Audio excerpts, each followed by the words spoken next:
So my name is Claire Louge, and I am the Executive Director of Prevent Child Abuse Arizona.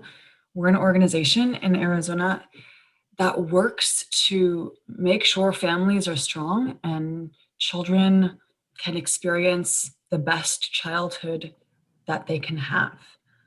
Because we know that when families have what they need and they are strong and have the skills to be able to raise their kids, that's how kids have great childhoods, and that gives people the great foundation that they need to be the kind of person that they want to be. That's what we believe.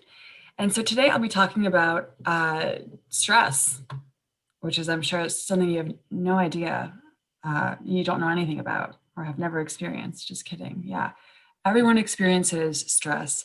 And today, the name of my presentation, I'm going to go ahead and share my screen, is called Taming Your Hulk Mode, Dealing with Stress in the Moment. So who here experiences stress on a daily basis? Yeah, human beings experience stress. So today in this presentation, we're going to talk about why we experience stress, and then things that we can do every day in the moment that can help you de-stress so that you can be the kind of person that you want to be. Because, spoiler alert, it turns out stress, especially overwhelming stress, prevents us from being the kind of person that we typically want to be. I know that in my life, when I experience a lot of stress, especially when I feel overwhelmed, either with my responsibilities or just with anything, I am not the kind of person that I want to be. I kind of tend to behave in ways that are not in line with the kind of person that I want to be. So this presentation is all about that. Because we're a small group, and I don't want to be the only one who talks, and I'm not the only one who, has experienced stress or who can share experiences and stories. I really welcome you to type things in the chat box, ask me questions, ask each other questions, share insights or comments. And if you'd like, you can also unmute and interrupt me, although that doesn't happen as much as I would like. So do ask me questions. Help me out. Okay, so taming your Hulk mode. Here's my first question for you, and I'd like you to ask I ask that you contribute in the chat box. What are some of the negative effects of stress on your life? What are some of the negative things that you experience when you experience stress? So Sophia says short temper. I'm right there with you, Sophia. Becoming disorganized. Yeah. What else? What else? For me, sometimes I can be really irritable. Like Sophia, it sounds like you too. I can sometimes self-isolate, not doing something to the best of my ability. Yeah, you can feel overwhelmed, Rena. And how does that feel? Like when you're overwhelmed, what happens to you? How do you behave when you're overwhelmed? For me personally, I like especially if it's like a presentation or something I'm really stressed about, I like stutter and I can't think of Yes. the words I want to think of, or I just am not communicating the way I know I can, or like the thoughts that I want to express. Sophia, yes. Jenkins watches way too much TV to zone out. Yes. Okay, everything is fast-paced. Memory loss, racial, yeah, totally. So those things are annoying, right? Because Sophia, like when you give a presentation, I'd imagine, I'm putting words in your mouth here, but that you want to be eloquent and you've prepared. So you want to say precisely what you want, precisely what you mean to communicate your brilliance, okay? But then when you're stressed, it kind of blocks it. You start to stutter and you're like, oh crap, I totally knew what I was talking about, but the stress got in the way of who I wanted to be. So that is what we're going to talk about today, because I'm going to give you strategies for stopping that, like brain hacks to like get you back where you want to be, because you have all this brilliance and all this wisdom and all this knowledge, and you have probably a vision of the kind of person that you want to be and how you want to behave. And stress tends to get in the way of that. I'm going to explain why that is, and then little hacks to get in the way, to stop that from impacting you. And yeah, Raina, anger for sure. That is a big one for me too. So thank you for participating. It can be vulnerable to share how you experience stress. Some people, when I ask them this question, they'll also say things like, well, I overeat or I undereat. Or if they're experiencing mental health challenges, they get worse. Like if they have obsessive compulsive disorder, those are when the obsessive compulsive behaviors really come out. They'll self-isolate. Sometimes their depression symptoms get worse.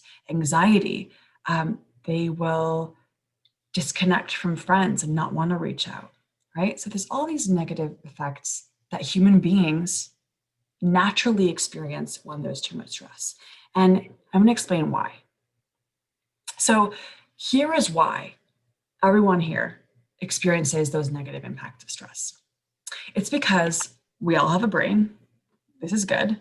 And the brain has two main systems. So we have what's called the central nervous system, and that's the way that our brain communicates with our body, and our body communicates with our brain. That's basically what it does. And within the central nervous system, there is this parasympathetic nervous system and this sympathetic nervous system. And when I say sympathetic, I don't mean sympathy, because it's different. It's a different system, right? It's not your sympathy system. So let's talk about parasympathetic here. The parasympathetic nervous system is how you learn, plan, and process. I'm going to talk a little bit more about that a little bit later, but that's the basic system. You learn, you plan, your process using this system, right? And then the sympathetic nervous system is when it gets triggered, when it gets turned on, that is when your fight, flight, or your freeze behaviors come out.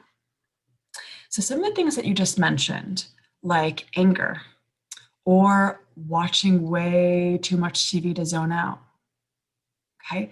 Those things are actually fight, flight, or freeze behaviors. And when you think of fight or flight, you may think of like, well, fighting someone or running away, or freezing is like not being able to do anything. Those things evolved when our brains evolved as human beings to keep us safe. The sympathetic system is there to respond to threats to our life. So, if there was, this is a quintessential example, if there was a tiger in this room, a hungry tiger, I don't know why that would happen, but regardless, if there was a hungry tiger in this room, my sympathetic nervous system would turn on, because what my body wants to do in that moment is, okay, there's a threat to my life. I either need to fight the tiger, definitely gonna lose, okay? I mean, but still, it would probably try to do that. Flight, like run away from the tiger, once again, would lose. Or freeze, meaning hopefully the tiger will not see me if I just stay like this. That is literally how it evolved. It's meant to push away the threat, to run away from it, to get you away from the source of potential pain so that you can survive. It's a really important part of our brain, okay? Some of the things that you mentioned, like anger, irritability, those things are fight behaviors, right? It's preparing you to fight something. And things like zoning out and watching way too much TV, that is a flight behavior. Because what it's doing is it's putting distance away from you and the source of pain. So if you're stressed out about, like, let's say school, okay, and you were zoning out watching TV, you're actually running away to the TV, because that is not a source of pain. The school is, so you're creating distance. It may be psychological distance, but it's the same concept, okay? And then I love what you said, Rachel, memory loss, that is a freeze behavior. Your brain is being like it, and you stop being able to think. Stuttering, Sophia, same thing. Your brain's like, because it's freezing. It's like, I gotta stay, basically I gotta protect myself from this tiger, okay? So we're gonna talk about, that this fight or flight or freeze system, again, it has a purpose. It's to keep you safe, But unfortunately, it interferes with a whole bunch of stuff, right? Because it turns out the threats that we're experiencing now are not actually threats to our life. Some of them may be, okay? But they're actually not threats to our life. Like, let's say I got a text from my, let's say I get a text from my mom, okay? And it says, Claire, can you call me right away? What if you got a text from your mom, okay? Or from your parent that said that? What would your body feel in the moment? Can you share that in the chat box? If you got a text right now that said, Sophia, can you call me right away? Dread, fear, right? But like literally concern for sure. What is the sensation in your body? To me, my heart starts to grip. And that to me is a symptom of anxiety, like stomach drops, boom, okay, exactly. All of those symptoms, that is a symptom of your sympathetic nervous system being turned on. You just perceived a threat. Because even though, like literally the phone is not going to threaten you, like it's not going to kill you, your phone and the text, that threat is not an actual threat to your life. What it's doing is your mind is predicting there is something wrong that might be a threat to my safety. Maybe something's wrong with my family. Maybe, I would guess that something bad happened, right? And then my brain, which is like an amazing organ that is designed to predict the future, is predicting a million different ways that something could be wrong. And because I'm perceiving and thinking about that threat, my body system that responds to threat turns on. And it's happening to you too. Okay. And this is what happens when you perceive a threat. So is the phone actually going to kill me? No, obviously not. Okay. But as soon as we perceive a threat, the system gets turned on. What sucks about that is that when that system gets turned on, you stop being able to function in this parasympathetic nervous system. And that parasympathetic nervous system is how you process, how you like choose to make decisions and refer on your past knowledge and really apply thought and reason and logic and empathy and communication. Like your ability to clearly communicate, Sophia, is in this parasympathetic nervous system. But as soon as you perceive a threat, boom, stuttering, right? So here are two other metaphors. This is the metaphor that I use to explain these two systems. Do you know who these people are? It's in my title. Like, who is this right here? Do you know? Bruce Banner. Yes. Okay, this is Bruce Banner. Okay, exactly. So Bruce Banner, Mark Ruffalo plays him in Marvel movies. What are some of his characteristics? Well, he is calm and relational. He's a good communicator. You know, he's like a really chill guy, right? And he's a scientist. So he's like one of the smartest people in the Marvel universe, Bruce Banner. And then who is this person? And this is the Hulk, right? And that's what Bruce Banner becomes when he gets too angry, when he perceives a threat. So these are the symbols for who we are. Like we all have a Bruce Banner brain that activates when we're learning, when we're processing, when we're feeling a connection to someone else and like getting in a really good conversation, or when we're accessing our sense of empathy and intuition. We're in this mode. We're in our Bruce Banner brain. When we are in those fight, flight, or freeze behaviors, we're acting in our Hulk brain. And I don't want to say that Hulk brain is bad, because the Hulk is actually really powerful. And it's designed that way. It is designed because your brain is going to keep you safe. And when you perceive something to be threatening, its whole goal is to get you away from that threat. But what's unfortunate about that is that sometimes you can't get away from that threat. Like, Sophia, not to always pick on you, if you're giving a presentation, you can't be like, I have a threat, like I'm perceiving a threat, and maybe the threat is, are people judging me? And that is a threat to you, right? You're perceiving that as a threat because that could interfere with your survival, okay? Because of course, if people don't like me, then I'll be ostracized and have no friends, and if I don't have any friends, then I'm gonna be isolated. Am I isolated, then I'm never gonna get a job, I'm never gonna be able to eat. Like your brain will be like 0 to 60, this is a threat to my survival. I'll activate Hulk mode. And the thing is, when Hulk mode activates, you're like, you can't do the thing that you wanted to do because you're experiencing that threat. So this is the dilemma, right? Okay, so you can even name your Hulk brain. Be like, oh gosh, I have a friend who calls hers Loretta. Oh, Loretta's coming out, you know? And Loretta keeps her safe, right? It's designed to keep you, again, away from things that might threaten your life. But unfortunately, when the brain gets turned on, it turns off the other one. How do you stay here? Because this is how you're going to get out of the situation, right? That's actually threatening you. You want to stay here, typically. All right, so this is about that. All right, so the Bruce Banner brain, your Bruce Banner brain activates when you feel safe. And here are some of the things that you can do when you're in this brain, okay? You can have focus and intention.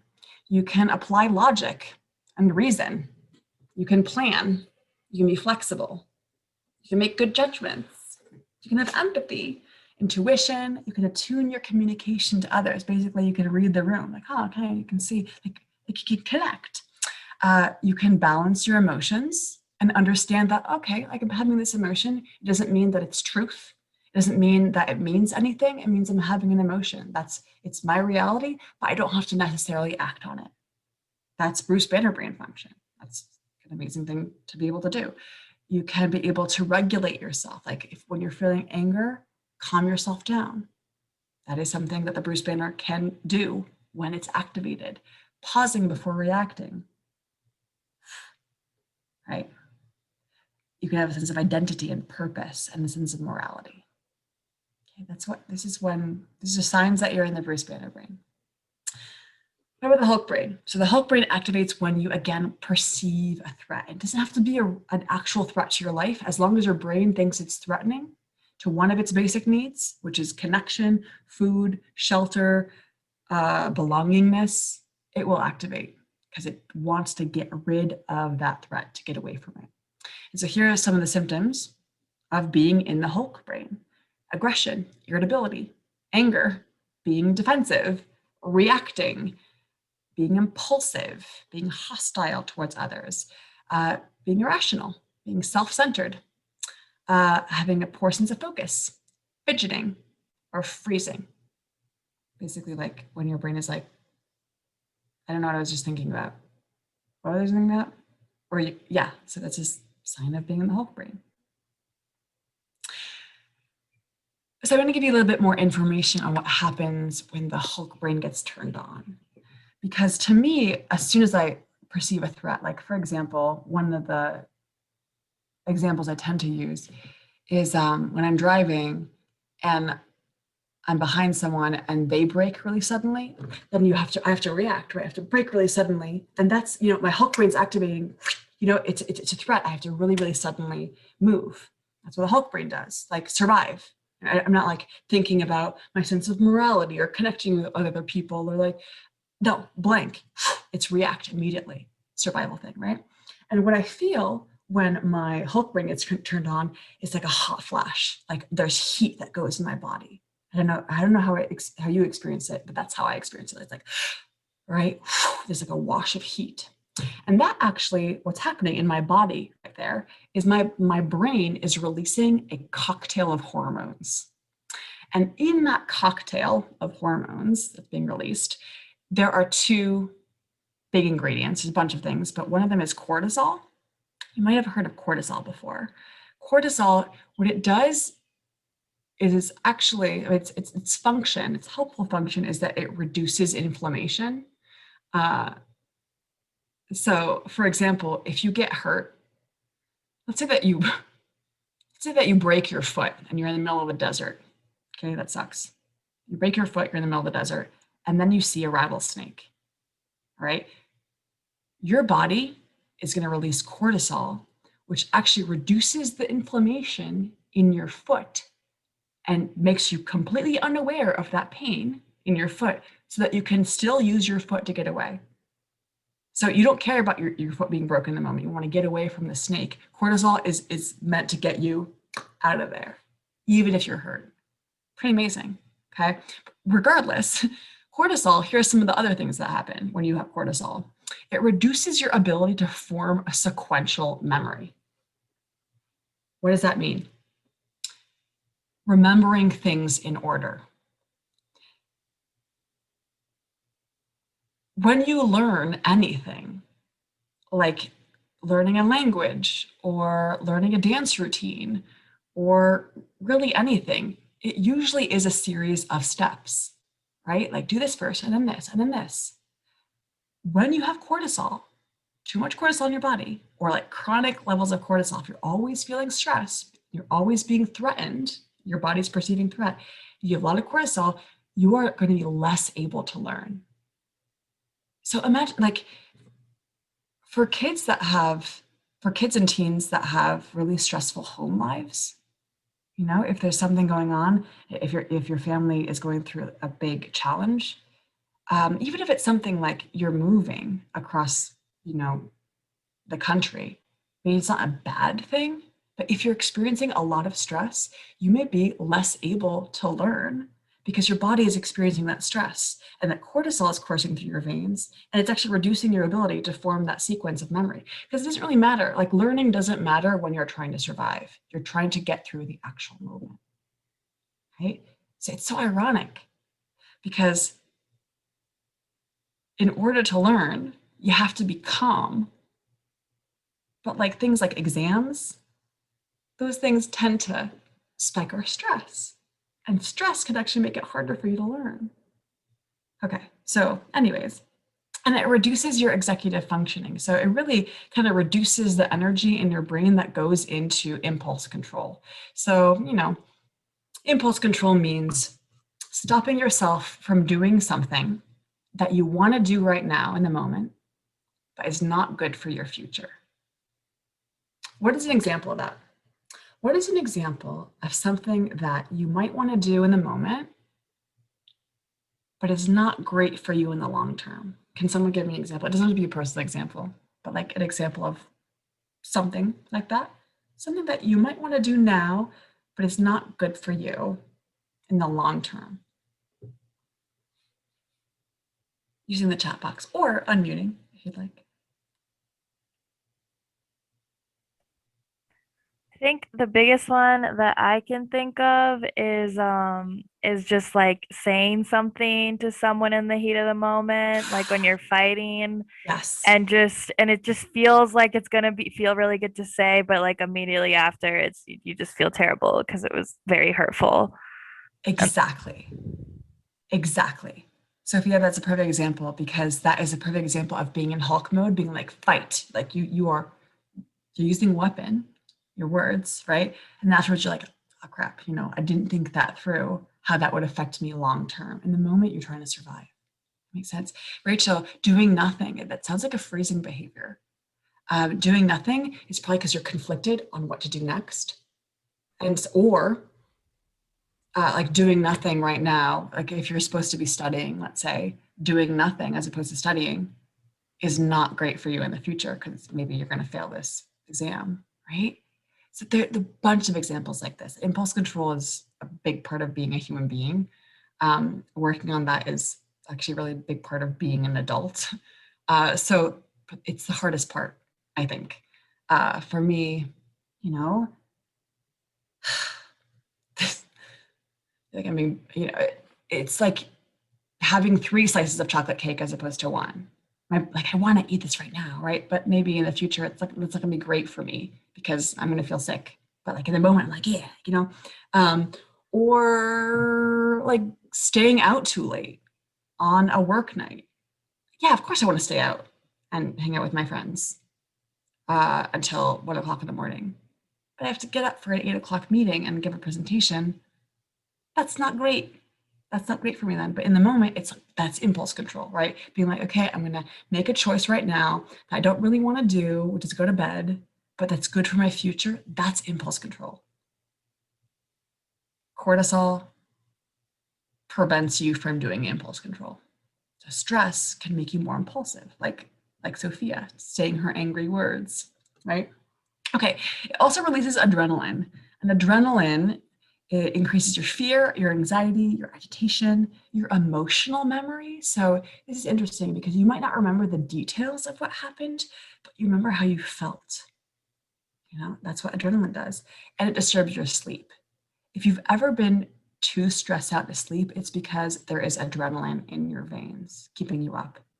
And that's really adaptive because if you have a threat, if your body thinks that there's a threat to its life, it's not going to fall asleep. If there's a tiger in this room, I'm not going to be like, I'm going to take a nap right now. No, I'm going to stay up so I can like be vigilant and fight if I have to, right? And your body is doing that because it's like, well, there's clearly a threat to your life. You're feeling stressed, so we're not going to sleep because then we could get eaten. Yeah. Okay. That's what happens. So again, it's not bad to have this system that's protecting you, but it's really about keeping it in check because you don't want that to be dominant. You don't want to have that lead you. And actually, you probably know people, you probably have met people that kind of are led by that aspect of themselves. Like if you've met people, or if you have yourself had for a long period of time, like been really irritated or like can't sleep for a while or like have chronic depression or anxiety, those are symptoms of your Hulk brain being chronically turned on, like always turned on. And the thing is, if that's always turned on, it's interfering with this other part of you that is your ability to connect to people, your ability to have empathy, your ability to plan for the future. And that is a really important part of you for your life as well. It's really about having both sides of the brain or both parts. It's not really sides, right? The systems exist here. But it's about making sure that Bruce Banner is the master as opposed to the Hulk. Okay. So how do we do that? So, because here are the symptoms when someone is Hulk brain dominant. Okay, if they have a lot of stress, it's constantly there, and they're not getting into their Bruce Banner brain. Again, it's those symptoms I talked about: aggression, anger, defensiveness, freezing, etc. But here's some of the other kind of long-term things you might see in Hulk brain dominance: anxiety, depression, dissociation, numbing, addictions, self-injury, suicidality, being compulsive, chronically sad, withdrawing from people, or being reluctant to explore. So like not wanting to do new things. And you can ask yourself, you don't have to answer this, but have you or someone that you love or know experienced these things? If so, it's likely because you were in Hulk brain dominance for a long period of time. So why does it happen? Why is it that Hulk brain gets dominant? Okay. Does anyone have any ideas? Why would the Hulk brain be the most powerful part of your brain? Why would that happen? Is it like just trauma, like constant trauma that maybe someone could experience? Rachel, yes. I don't mean to be funny about it, but yeah, that's literally the answer. Okay, so what is trauma? Trauma sometimes is defined as one event or like one big thing that happens to you that overwhelms your stress response. Like there's so much stress that's happening in your body because the threat is so large that it overwhelms your system. Okay. And that is one aspect of trauma, but there's also the trauma that is caused by constant stress. So there's something called like a chaotic environment right here. A chaotic environment is when stress keeps on coming in and you don't have an ability to process it or to let it go. Because remember when I talked about adrenaline and cortisol, those hormones going through your body? It actually takes your body between 8 and 30 hours to get rid of those hormones. Okay, because so it spikes it, like it gives you those hormones so that you can act in a Hulk way, basically. But then it takes your body a while to process it. So it's still coursing in your veins. So even if you don't feel physically stressed out, if you've had a stressful day or like a stressful morning, you may still have trouble sleeping because the adrenaline is still there. But what happens if every single day you have stress coming in and your body doesn't have a chance to process it? Then you're always being activated, right? That can also be a form of trauma, like constant stress coming in without relief. So trauma doesn't have to be just like one instance in which you were assaulted, for example, and that can be very traumatic, right? It can also be constant stress. So why does trauma create Hulk brain dominance? It's because of the blessing and the curse of the human brain. And let me explain that. The blessing and the curse of the human brain is that we learn really, really well. Human brains are so good at learning. And here's the benefit of that. Here's the blessing of that. Human beings learn from their experiences. That seems really simple. But when I experience, let's say, this is going to be really silly. Okay. But like this pen that I have right here, even if I find this pen on the sidewalk, I know from my past experience that this is a safe object. It's not going to bite me. It's not going to poison me. Like, it's not a threat to my survival, right? And how do I know that? Because of my past experience with pens, right? So we can take experiences that we've had about a learning and then apply it to a current situation, even if it's not the exact same thing, right? So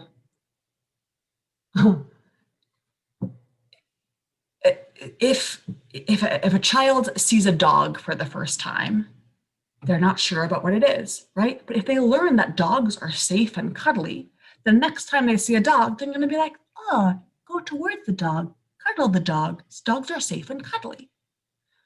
But what if that dog, the first dog that they see, bites them? What are they going to think? How are they going to react the next time they see a dog?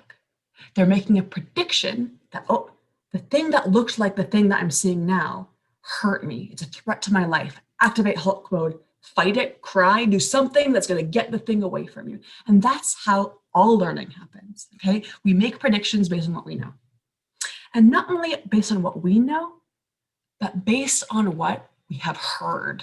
Because this is what's amazing about human beings. We don't just learn from our own lives, we learn about the stories that we hear and we witness from others. So, another silly example. If I had never seen a raccoon before, okay, in real life, imagine that, okay? Imagine that I'd never seen a raccoon before. I've never experienced a raccoon, but my friend has a raccoon farm. This is going to be a made-up story. I'm making this up as I go. This is improv, okay? So my friend has a raccoon farm, and all she does is talk about how great these raccoons are, and raccoons are so cuddly and amazing, and raccoons are so great. Da, da, da. What I'm learning about raccoons from her is that raccoons are perfectly safe and wonderful and cuddly and have all these amazing qualities. So that when I meet a raccoon in real life, I'm like, oh, this is safe and cuddly. Even though I haven't had personal experience, I learn from other people's experiences and stories. However, if I'd never seen a raccoon in my life, and my friend, okay, another friend says, oh my gosh, when I was little, I was bitten by a raccoon and it had rabies and I had to get 3 shots in my stomach because that's a rabies shot. And it was really, really terrible and painful. What happens when I first see a raccoon myself? I am going to perceive threat. Even though I didn't experience that threat myself, I learned it. So human beings have this amazing ability to learn from each other. But that's where there is a curse of the human brain. Because what if you constantly hear stories about the trauma that's happening across the world every day to people? You're seeing threat everywhere because we're always learning from each other's experiences. And the thing is, I have a box right here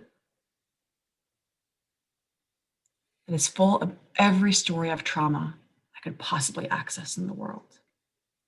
I get news alerts that tell me, here's the next trauma that happened, Claire. Be very worried.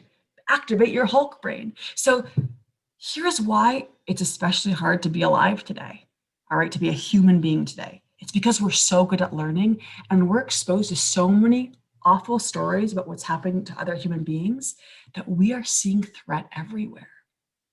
I'm gonna ask you another question. Do you think people are more likely to let their kids play outside now or 30 years ago? What do you think? Do people do they let their kids play outside now more or 30 years ago? I know that none of you were alive 30 years ago. It's definitely not now. Raina, everyone knows that answer. Everyone gets this right. It's true. People are like, I'm not going to let my kids play outside. What if I told you that statistically, mathematically, data shows it is that kidnappings are down, child murders are down. Like basically, it is safer to play outside right now than it was 30 years ago. Because that's actually true. Okay. But why do you think that now people are actually more scared to let their kids play outside? Why do you think? What's happened in the past 30 years? Yeah, Raina. More media. So we're constantly exposed, like, here's everything terrible that could possibly happen to you and your kids. To let them play outside, you know? And so because of that, because we're exposed to so many stories of threat, we're more threatened. Okay, so that's the danger of constantly hearing stories of like negative things that happen to human beings, right? And we are exposed to them. So the thing is, when that happens, our Hulk brain turns on. But we know that when our Hulk brain turns on, we are not the kind of people that we want to be, right? Again, it's not bad to be in Hulk brain, but you don't want to stay there. You want to be like this irritable, angry person that can't get any words out because you're just too anxious, right? No one wants to stay there. There's a use to the Hulk brain, but overactive, you're kind of like being robbed of your life.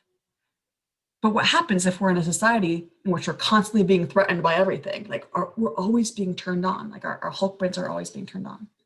This is what I'm going to teach you. Strategies to get out of Hulk brain, okay? I'm not going to go through this. I'm not going to go through, okay, well, I am going to go through this, okay. This is a graph. Another thing I want to mention before I teach the actual techniques to get out of Hulk brain, little things to do to get out of Hulk brain. That is the relationship between stress and performance. Okay, so you know what stress is. What performance means is your ability to do whatever you want to do, right? So for me right now, it's literally give a presentation and communicate information clearly. That's my performance. For you, it could be anything, whatever you want to do. Study, perform on a test, it could be literally a dance routine, like being present for someone else. That's performance. Whatever you want to do, that's your performance. So it turns out that too little stress is not good, right? So this is what happens when you're really bored. When you're bored, you don't have enough stress.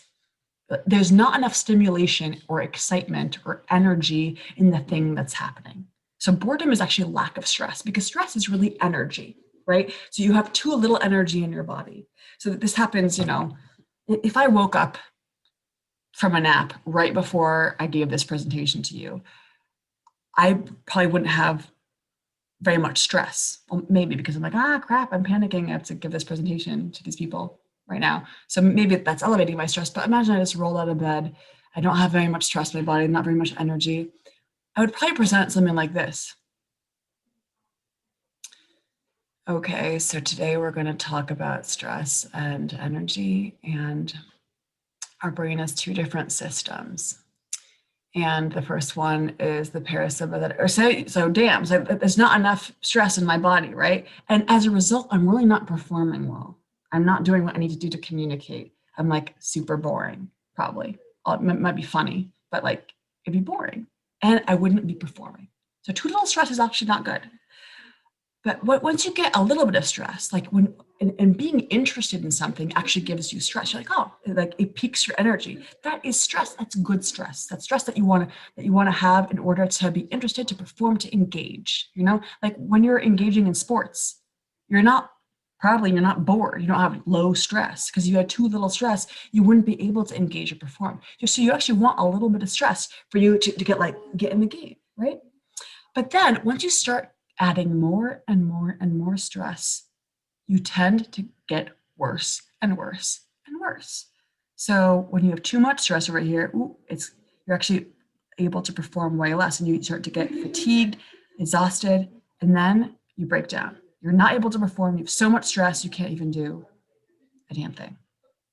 So we're really talking about, how do we stay in this zone where we're performing well? We have some stress, we're not bored, but we're not like over here breaking down. Okay, and here's where Bruce Banner and Hulk are. Hulk, you come out here. Bruce Banner is in this zone. So I'm not saying that all stress is bad. Stress is good in small doses. Okay, so how do we get from Hulk to Bruce Banner? This is what I'm going to go through right now. And this is the basic formula. What you do when you're feeling stress is you do something called interoception, which I'll define, and relaxation. Okay, what is interoception? Interoception is having a felt sense of your internal body. So right now, I invite you to just scan your body internally. Like, feel how your feet feel, how your knees feel, your torso, your shoulders, your neck. What you're doing right now is interoception. It's having a felt internal sense of your body. And when I ask people to do that, typically what they start doing is this. They start moving, and they start they start stretching, because what they realize, and you may have just done it right now, that what they realize is that there's tension in their body. That tension is an indicator that the Hulk brain is being activated in some way. Because what happens when the Hulk brain is activated is your body starts to tense. Why? Because it's getting ready to fight, to fly, or to freeze. All those things have to do with your muscles tensing. So you need your muscles tense to, I don't know, I'm not a very good fighter, physically. Actually, I don't know. I've never tried. But anyways, it starts to tense you up so that you can do those Hulk behavior that's trying to protect you. So when you just scan your body and check it and release the tension that you find, that is a way to actually reduce your Hulk mode, because your brain is sending a signal to your body that it's under threat. Like, oh my gosh, it's a threat.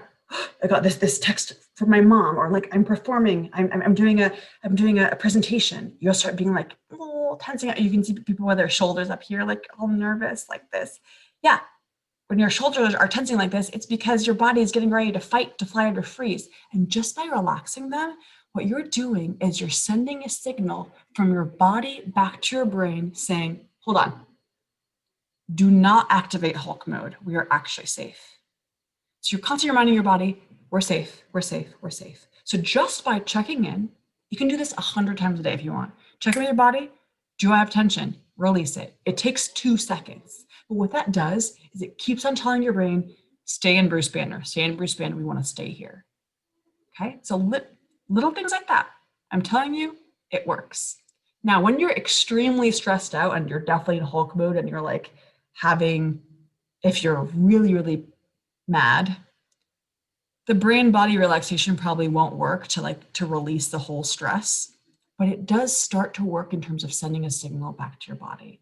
When you relax consciously, because fortunately, we have control over our muscles, right? Some of them, but when we actively choose to relax them, we send a signal to our brain. It's interoception and relaxation. What's cool about this is you can do it whenever you want. Some people, when they learn about stress reducing techniques, they think of yoga, meditation, going on a long run. Yeah, those are great. But sometimes Sophia can't do that when she's giving a presentation. Excuse me, I'm going to need to go for a long run and then I'll finish my presentation. You can't do that sometimes. You can't take those longer breaks. So what is a thing that you can do in the moment? You can scan and release. Little thing, okay?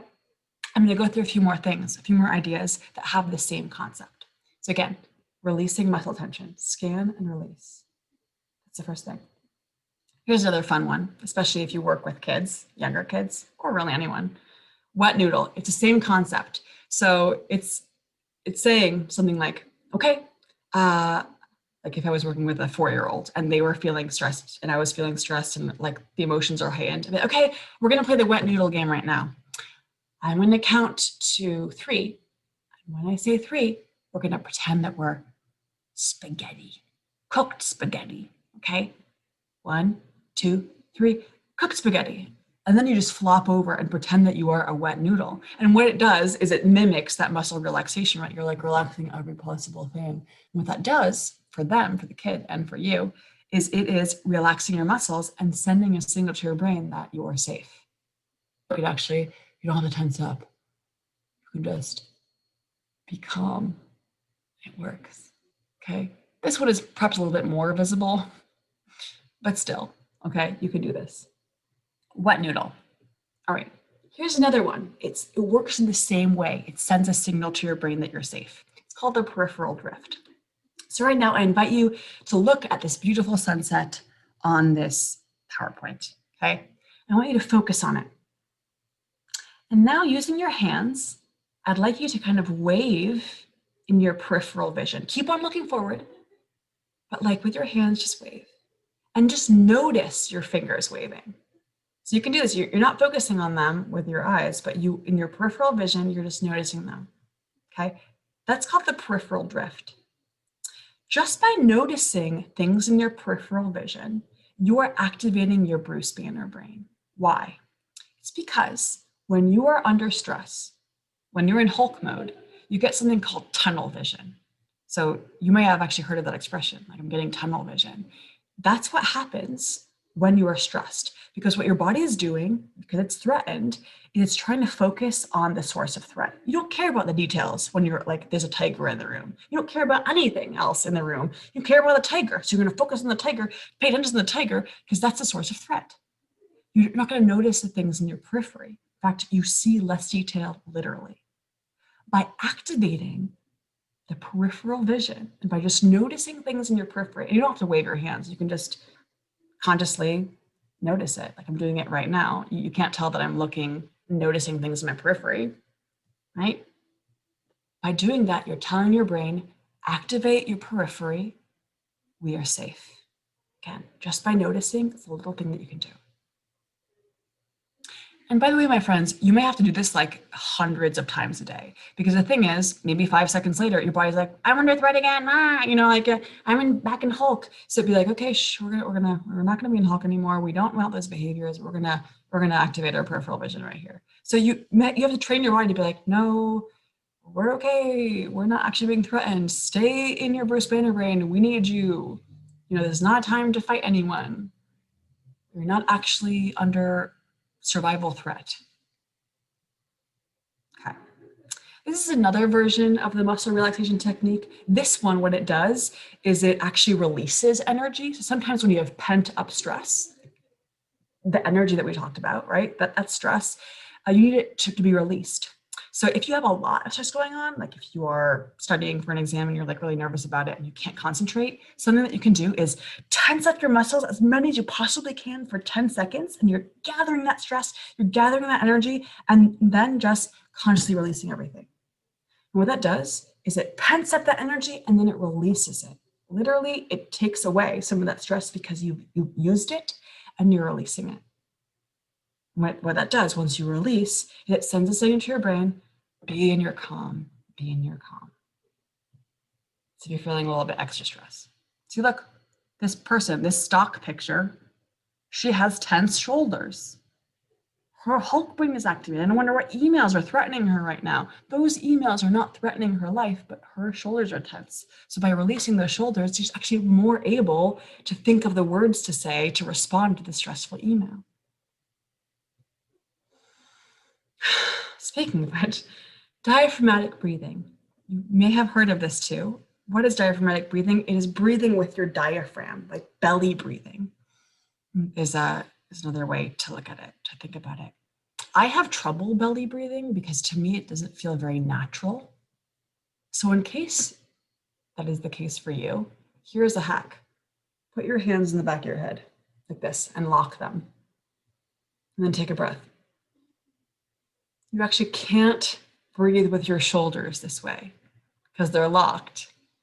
So you have to breathe with your diaphragm. Why does diaphragmatic breathing work? It's so interesting to me. When you diaphragmatically breathe, your belly is inflating, your lungs in your belly region are inflating. And when they inflate, they're pushing on what's called the vagus nerve. The vagus nerve runs along your whole body. And one of the things that it does is it controls your heartbeat. When you diaphragmatically breathe and push on the vagus nerve, you are actually lowering your heart rate. And that, when you consciously lower your heart rate, you're telling your brain, we're actually calm right now. Calm, stay low, right? So what it's doing is it's activating Bruce Banner brain. We are safe and well right now. We don't have to hulk out, right? So diaphragmatic breathing is literally a way to be like, shh, to yourself. Okay. All right. Which one is your favorite? Which one is the one that you think you're going to use the most if you want to try this? Out of the four, I think the four, was it four? Out of the techniques I just shared with you, which one do you think is more usable for you? Okay, Rachel. Rachel loves the diaphragmatic breathing. She's going to consciously take steps to lower her heart rate.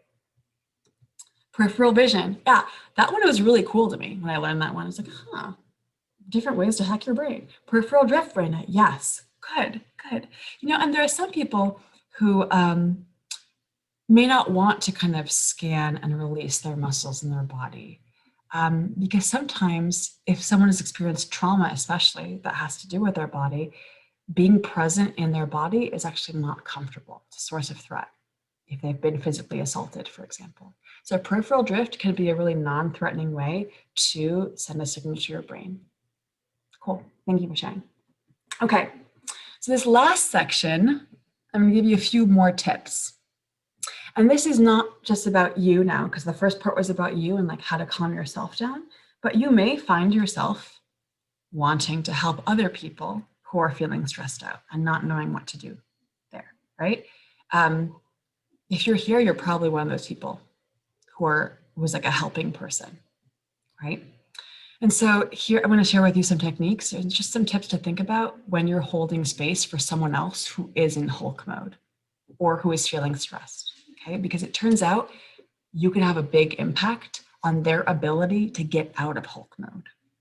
The first tip is work on your own self-regulation, which means you work on calming yourself and staying in Bruce Banner mode. This is why. When you are in someone else's environment and you are in Hulk mode, think about a time where you have been around someone who is really stressed. Like what happens when your professor or your teacher comes in one day and is teaching like this. Okay, guys, so today we're going to talk about history. And the first thing we have to just think about is that history is, okay, that's not a great example, but what if they are like visibly stressed? How do you feel when they're visibly stressed? You probably do not feel calm. So their stress is actually contagious, okay? Because we're like, oh gosh, there's are there threats here? You know, so we're social beings, and if someone else is stressed, we're like, should I also be stressed? And our bodies want to respond that way too. Same thing goes when someone is calm. Have you ever been around a person who, even if like something stressful is happening, they're really grounded. They're like, okay, all right, this is really hard, but we're going to, like they speak like slower. That they're making like jerky movements. Like their calm actually inspires your calm. It gives your body kind of permission to be like, oh, okay, maybe there's no threat right here. Because again, calm and stress are both contagious. So when you work on being in your Bruce Banner brain, on your sense of calm, you are actually creating the permission for other people's bodies to also be calm. Okay. It's pretty cool. It's really powerful. All right, the second thing, practicing intentionality. That means knowing the kind of person that you want to be. You know, what are your values? What are the things that are the most important to you? That's an enormous question. To me, for example, being authentic is my number one value. I really do not like omitting the truth or having people kind of obscure who they are to make everyone feel comfortable, right? Authenticity to me and that kind of truth is how I move through the world. It's very important to me.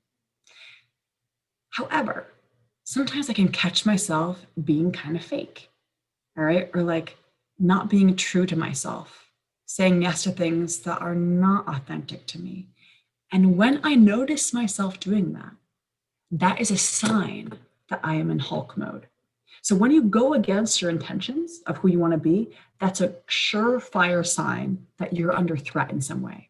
Because again, Hulk mode doesn't care about your values. Hulk mode does not care about me being authentic. Does not care. What it cares about is survival. I don't care about, creativity or self-expression or purpose or, doing good work. No, I do not care. I want to get out, so Hulk is really there to protect me.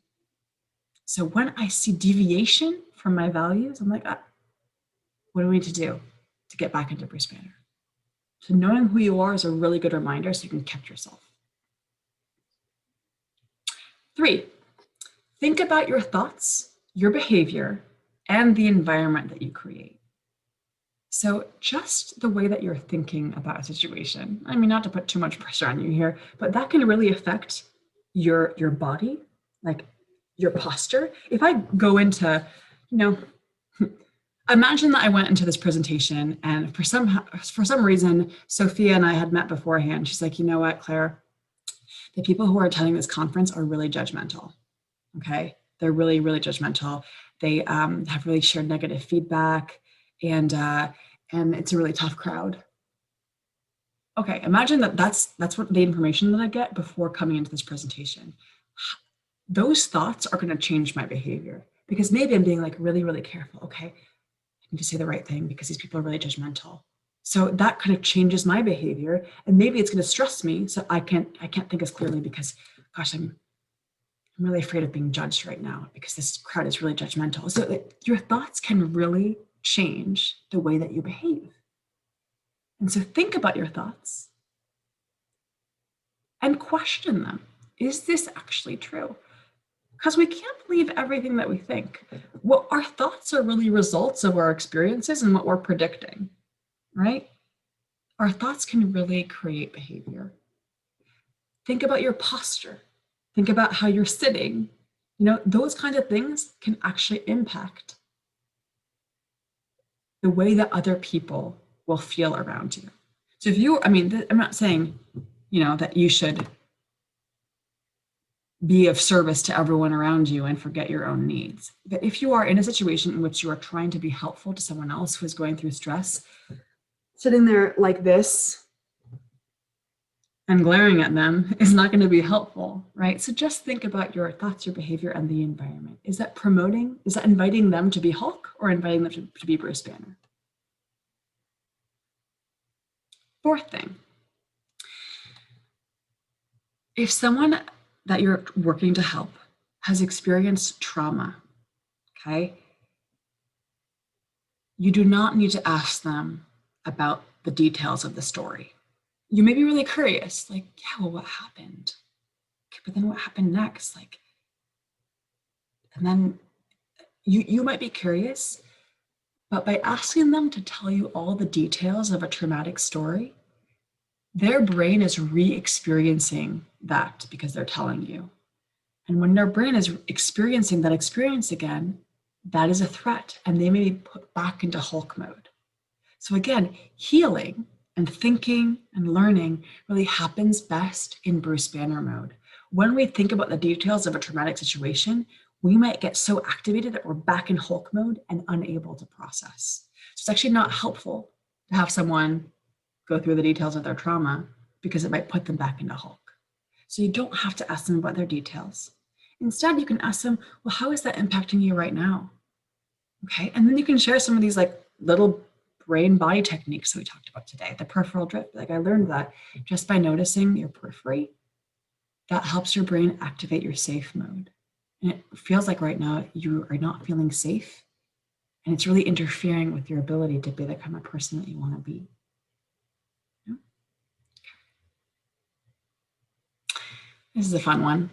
If you want to help someone, you have to like them.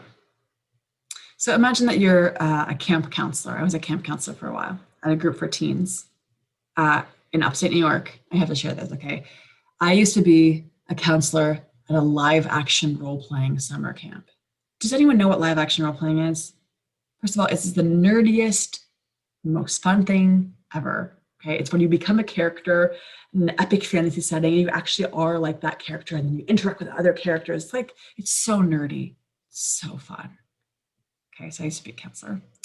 And sometimes the kids that I worked with were very irritating to me. There's usually someone that you don't really like. You're like, wow, that person is super annoying, right? Like, wow, this kid always wants attention.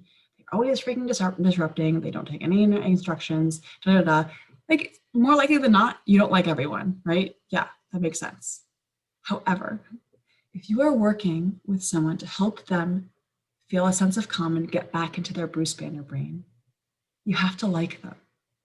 I know that it may seem like I'm asking you to be fake. I'm not. I'm asking you to choose to like them. Even if they annoy you, choose to be like, you know what? I'm going to like this person. Because here's how that works. People know when you don't like them. People know when you don't like them. You can tell. It's the way that their posture is. It's the way that their tone is, right? Even if they're trying to hide it, you can pick up on it. You are your brain is extraordinary at picking up patterns. And even if you're not consciously thinking of it, you're sensing it. The way that you behave when you don't like someone invites their Hulk mode to be at the table. If you're like, you know what? I'm going to act like I like them, and I am going to like them. I'm choosing to like them. You can be like, that's them again. Once again, disrupting. Oh, I really like this person. That practice, be like, you know what? I'm going to choose to like you just for this hour. Don't tell them that. Okay. But like choosing to like someone changes the way that your body reacts to them. Try it on. This has changed my life. There's this one woman who, I'm not going to tell you the whole story, but basically, something happened one day in a meeting in which apparently whenever I talked at the meeting, she would look to someone else and roll her eyes, right? Not that big of a deal, but whenever I talked, she'd be like, such a little thing, right? What did I do? Immediately into Hulk mode. Immediately, I was like, who the, like, oh my gosh, I'm being threatened. Like someone is rolling their eyes about me whenever I speak to someone else. You know, that Hulk mode me immediately. So I started to be like, you know, like who the heck does she think she is? I started to talk to people about her. I was like, gosh, all day, you know, this person is unprofessional, and I was being Hulk, right? I was like getting irritated. I couldn't stop thinking about it. Again, that's Hulk mode behavior, right? What I chose to do, because I learned this stuff, is I'm going to see about just choosing to like her. Even though she did this thing, I'm going to like her. And so I chose for one meeting to be like, not act like I was pissed off at her. Act like I really appreciated and liked her. That behavior completely transformed her. It turns out that there was something probably in me that she was picking up on, that she was threatened about, right? I was somehow threatening to her. I wasn't really taking it personally, but whatever. She hulked when she saw me. But by deliberately, you know, giving her, I started to ask her questions like, oh, what do you think about this? Thank you so much. Okay, great. Or giving her praise for what I was seeing her do. That completely transformed her behavior just by me choosing to like her. And as a result, she was not a problem for me anymore. It's hard, but it's really cool. Try it. It can change your life and theirs. Okay, next thing, one thing at a time. So sometimes if a friend is going through something hard, you might want to be like, okay, well, here's the first thing that we're going to do. we are going to write a letter to the principal, like a donor, and you can start like talking about what to do and like different strategies. That can be overwhelming. When someone is already stressed, they do not need a list of things to also do because they're in Hulk mode. That's already overwhelming. You want to add to their stress. Instead, focus on one thing you could do. What's the one thing that we could do right now? Do that. Then move on to the next thing. Because when we have a bunch of stuff to do, we start to Hulk out. Like, oh my gosh, I'm overwhelmed. It's like pushing us to more and more and more stress. One thing at a time. It's a good thing for you too to think about. And lastly, focus on strengths. We are our own worst critics. And oftentimes when we're in Hulk mode, we see everything possibly wrong with us and every possible thing that we did wrong for the entirety of our lives. It's not a great look, okay? And that's also not a great way to move forward, thinking about how much you suck. That's not good. It has never helped me, okay? But by focusing on strengths, what you're doing is pointing out the things that you see in someone that they're good at, the characters, the qualities, they're actually going to get them through whatever they're doing, right? So someone's like, oh my gosh, I totally went up to this dude and I was going to ask him out. And I just like couldn't get it out. I just went up to him and I made a stupid joke. And then I awkwardly walked away. I feel like such a dork or whatever, okay? Imagine that you hear that story. What strengths do you see in that person's story? What strengths did you hear in that person's story? Oh my gosh, I went up to this dude. I was gonna ask him out, but then I awkwardly made a joke and walked away. I feel so terrible. Oh my gosh, I'm like a small, they're in Hulk mode. But what strengths might you notice in that friend's story? Exactly, Sophia, boom. Be like, damn, you went up to him and you were gonna ask him out? Lady, you have such courage. See, be like, oh, that was pretty great. So by focusing on like, wow, here's what I see that you did really well. That's amazing. Then they remember like, oh, wow, I do have strengths. And because it's those strengths that they're going to use to solve their problem, right? Maybe they can courageously be like, well, I went back up to him again and I was like, I am just a really awkward person. Turns out that's me, and then he asked me out, whatever. Like, but it's exactly pointing out the strengths that you see is a great way to remind a person, you know what, you're not a total screw up because your Hulk mode will make you think that you are. Focus on strengths. What will you use from that list that I just gave you? Which one had most meaning to you or something that had meaning in that list? Using those things to help someone else. Oh, I hope I can go first, but I just like the first one about like calming yourself down, and then the fourth one about don't confront the trauma. That kind of struck me a bit because I thought like asking details would be okay, but asking details actually is bad because it kind of it triggers like the trauma that they already experienced and puts them in an even more uncomfortable position. So I like those ones the most. Awesome, Rachel. Thank you. I was gonna say that same one too, because I think that's one of the hardest things is trying to support people through trauma, and you never know what to say, and then sometimes you're just silent, and that feels wrong. So, I really like the just like, what do you need right now in this moment, and not bringing them back to that. And I also really liked the just try liking people. I feel like a lot of people's mentalities is like I either like you or I don't, or like we get along or we don't. And so I really like the idea that it's a choice, and like we make those choices all the time. Absolutely, Sophia. You're totally right. It can change your life. Yeah. Well, wonderful. I'm so thrilled to have been able to share this today. These kind of techniques and these kind of tips have changed my life personally. So I hope that you can use what you want to out of this, and so that you can live your best life, because it really is about that. Mm. Thank you so much, Claire. That was wonderful. Thank you for your time and being here, and we really enjoyed having you. You're absolutely welcome.